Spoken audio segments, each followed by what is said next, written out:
ये जो मेरे पास में सिंगल फेस का मोटर है, इस मोटर को रन करवाने के लिए मैं टाइमर का इस्तेमाल कर रहा हूँ। मतलब कि इस टाइमर में जो भी मैं टाइम सेट करूँ, उस टाइम के अकॉर्डिंग मेरा जो मोटर है वो मोटर ऑटोमेटिकली चालू होना चाहिए और बंद भी होना चाहिए। लेकिन ये जो टाइमर है, इस टाइमर के द्वारा डायरेक्टली हम मोटर को चालू बंद नहीं कर सकते हैं। इसके पीछे का रीज़न ये है कि जो हमारा टाइमर होता है, इस टाइमर का जो कॉन्टैक्ट होते हैं, उस कॉन्टैक्ट का जो कैपेसिटी होती है बहुत ही कम होता है। मतलब कि 4 एम्पियर, 5 एम्पियर, 6 एम्पियर तक के लोड को यदि आपको रन करवाना है तो आप डायरेक्टली टाइमर का इस्तेमाल कर सकते हो। लेकिन यदि आपके पास में हैवी लोड है तो उसके लिए आप टाइमर का इस्तेमाल डायरेक्टली नहीं कर सकते हो। इनडायरेक्ट तरीके से आपको टाइमर का इस्तेमाल करना पड़ेगा। तो इनडायरेक्ट तरीके से टाइमर के द्वारा मोटर को चालू और बंद करने के लिए हम बीच में एक कॉन्टेक्टर को कनेक्ट कर देंगे।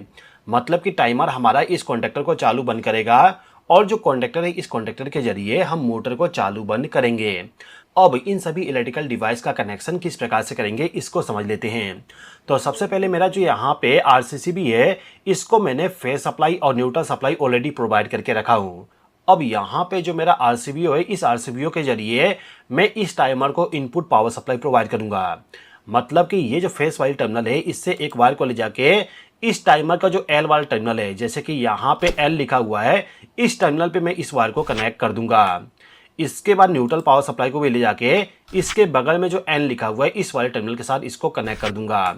अब यहाँ पे जो हमारा मोटर है, इस मोटर को जो फेस सप्लाई जाएगा, वो फेस सप्लाई इस कॉन्टेक्टर के जरिए जाएगा। तो हम क्या करते हैं, ये जो यहाँ पे फेस सप्लाई है, इस फेस सप्लाई से एक वायर को लूप करके इस कॉन्टेक्टर के किसी भी एक टर्मिनल के साथ इसको कनेक्ट कर देते हैं।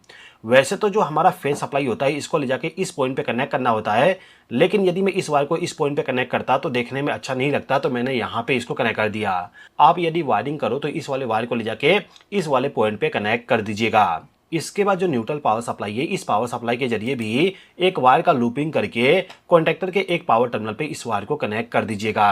अब इस कॉन्टेक्टर का जो आउटपुट टर्मिनल है, उस टर्मिनल से वायर को ले जाके मेरा जो मोटर है, उस मोटर को पावर सप्लाई प्रोवाइड कर दूंगा।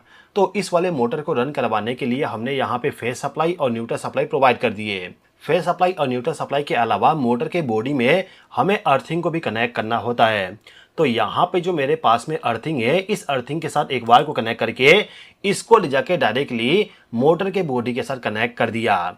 तो मोटर का जो पावर वायरिंग है, साथ ही साथ में जो अर्थिंग है, उसका कनेक्शन कंप्लीट हो चुका है। अब इस मोटर को रन करवाना है हमें टाइमर के जरिए। तो टाइमर का जो आउटपुट टर्मिनल होता है, जैसे कि आप देखोगे यहाँ पे लिखा हुआ है लोड। लोड का मतलब कि जो भी आपका इलेक्ट्रिकल डिवाइस है, उसको यदि आपको टाइमर के जरिए रन करवाना है तो इसके लिए लोड वाला जो टर्मिनल है उसका इस्तेमाल करोगे, जिसमें से एक टर्मिनल होगा एल वाला, मतलब कि लाइन वाली, और दूसरा वाला न्यूट्रल टर्मिनल होगा। तो आपको सिंपली क्या करना है कि जो आपका दोनों टर्मिनल है, उन दो टर्मिनल से वायर को कनेक्ट करके लेके जाना है, और जो आपका कॉन्टेक्टर है या फिर जो आपका लैंप है, उसको पावर सप्लाई इसी टर्मिनल के जरिए प्रोवाइड कर दीजिए। फिलहाल के टाइम पे मैं यहाँ पे कॉन्टेक्टर को चालू बंद करना चाहता हूँ इस टाइमर के जरिए। तो मैं क्या करूँगा, जो मेरा पावर सप्लाई है, इस पावर सप्लाई का जो फेस वाली वायर है, इसको ले जाके मेरा जो यहाँ पे A1 टर्मिनल है, इसके साथ कनेक्ट कर दूंगा।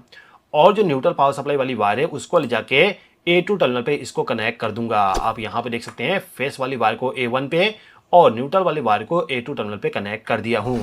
तो केवल इतना ही कनेक्शन करने के बाद जो हमारा मोटर है, ये मोटर हमारा इस टाइमर के जरिए, मतलब कि टाइमर में जो भी हम प्रोग्राम सेट करेंगे, मतलब कि टाइम जितना भी सेट करेंगे, उस टाइम के अकॉर्डिंग मोटर हमारा ऑटोमेटिकली चालू होगा और ऑटोमेटिकली ऑफ होगा। यदि आप इस मोटर को मैनुअली चालू करना चाहते हैं तो इसके लिए टाइमर में आपको एक बटन मिल जाएगा, ऑटो मैनुअल वाली। इस वाले बटन को प्रेस करके आप इस वाले मोटर को मैनुअली चालू कर सकते हो। तो इसका वीडियो ऑलरेडी मैं बना दिया हूँ। इस वीडियो को देखने के लिए ये जो राइट वाली वीडियो है, इस वीडियो पे क्लिक करके इसको देख लीजिए। आई होप कि आपको ये वीडियो पसंद आया होगा। इस वीडियो को देखने के लिए धन्यवाद।